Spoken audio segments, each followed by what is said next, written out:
his hard work, dedication, and everything was due to his mother. I spent a lot of time with my father, so there are lots of things that we were involved with at the time. Though being young, I wasn't far away from being there, so I used to most of the things that he went through.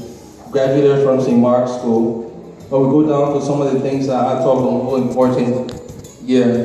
We looked at not his ordination, consecration, but key thing is Archbishop Brown led the Episcopal Church of Liberia to become self-sufficient by 1980. What does that mean? When he became bishop, the Episcopal Church was governed by the American Church. He broke the church away from the American Church and made the church in Liberia become autonomous, under his own administration. First thing he did, so the Liberian Church was self-sufficient.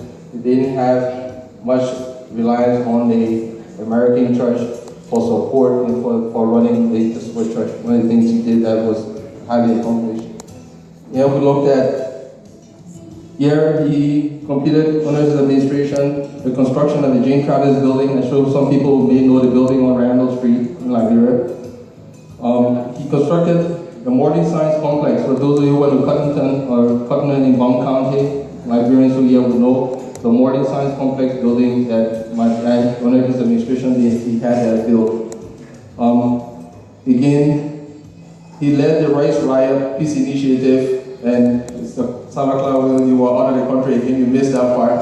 But we happened to be there on the day of the Rice Riot, and I was right by him when the riot broke out, because we were talking to the political people. I happened to be with him that day when they started tear gas the place.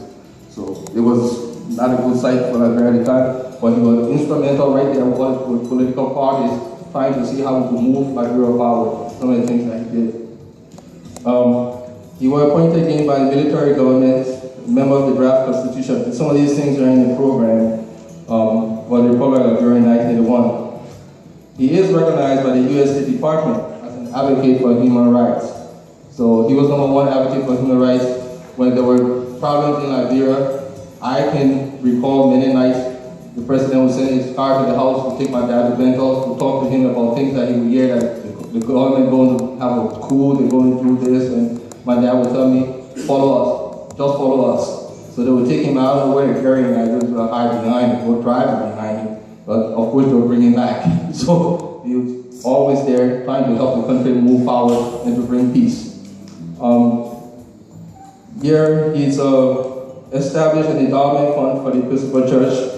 And then other accomplishments, he was chairman of the board, Boys Town Institute, board member for BWI, the chairman of the Judicial Rehabilitation Center, and the Liberian Council of Churches, and board member of the Susuku Corporation and member of Islamic Africa Project, which is in the program as well.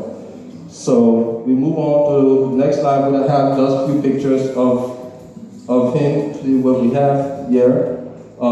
Some of the same things go forward, so I'm not going to go through all of that because they're already in the program. Also, at the bottom here, I have a message from my mother, who is 82 today, and she's asked me, as his lifelong partner and friend, Clavino Agnes Riley Brown, she sends her love and appreciation to the Tri-State chapter for hosting the annual dinner and ceremony achievement award in honor of her husband. So my mother sends her love.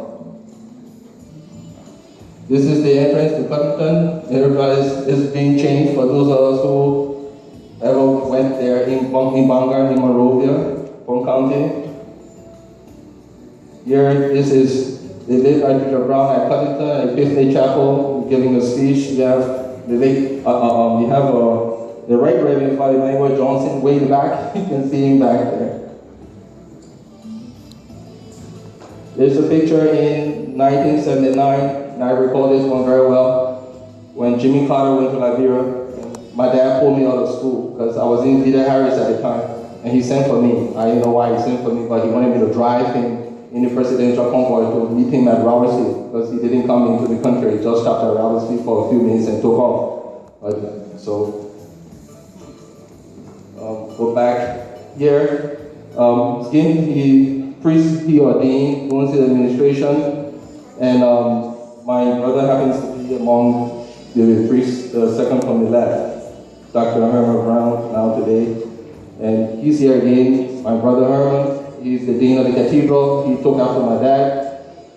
He's in Liberia right now as a doctorate degree in theology.